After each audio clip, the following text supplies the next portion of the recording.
Friends welcome to புதா லேட்டிப்போம். நான் பார்க்க போகிறேன்னா எங்கள் ஊர் செல்லியம்மா கோயில் வந்து கும்பாபிஷேகம். அது முன்னிட்டு சத்திகள் ஊர் ஃபுல்லாக ஒரு 5 சத்திகளில் நட போகிறாங்க. அது வந்து நாளைக்கு அப்டேட்டில் பார்க்கலாம். இன்றைக்கி வந்து நவதானியம் போட வந்தோம். நவதானியம் போட்டு வாங்க ஃப்ரெண்ட்ஸ், இனிமேல் கிளம்பலாம். ஃப்ரெண்ட்ஸ் எங்கள் ஊர் இந்த செல்லியம்மன் கோயில் இதுதான் ஃப்ரெண்ட்ஸ். இதுக்கு தான் அடுத்த மாதம் 22 கும்பாபிஷேகம். அதுக்கு நாளைக்கு வந்து சத்திகள் நடுறது. நாளைக்கு அந்த அப்டேட்டில் நான் உனக்கு 3 மணிக்கு காட்டுற சத்திகள் நடுறது. Okay friends. ஹாய் ஃப்ரெண்ட்ஸ், இப்போ வந்து நம்ம அங்கே போய் பார்த்துட்டு வந்தோம். இது வந்து எங்கள் ஊர் 2வது கோயில். இது வந்து இப்போ தான் லாஸ்ட்டாக ஃபினிஷிங் பண்ணி கும்பாபிஷேகம் நடத்துனது. இப்போ அடுத்த அப்டேட்டாக நம்ம வந்து இது காமிச்சிட்டு நாளைக்கு அதை பார்த்துக்கலாம் ஃப்ரெண்ட்ஸ். வாங்க ஃப்ரெண்ட்ஸ் போகலாம்.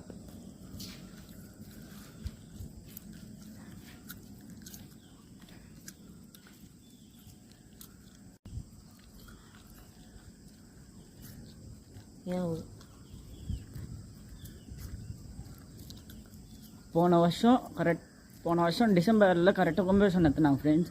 அதெல்லாம் முடிச்சுட்டு இப்போ வந்து எலமத்தம்மா கோயிலும் செல்லியம்மா கோயிலுக்கும் கும்பாபிஷேகம் நிறுத்துறாங்க. நாளைக்கு கரெக்டாக இது இருக்குது ஃப்ரெண்ட்ஸ். இதில் வந்து சாமி வாங்க ஃப்ரெண்ட்ஸுன்னு.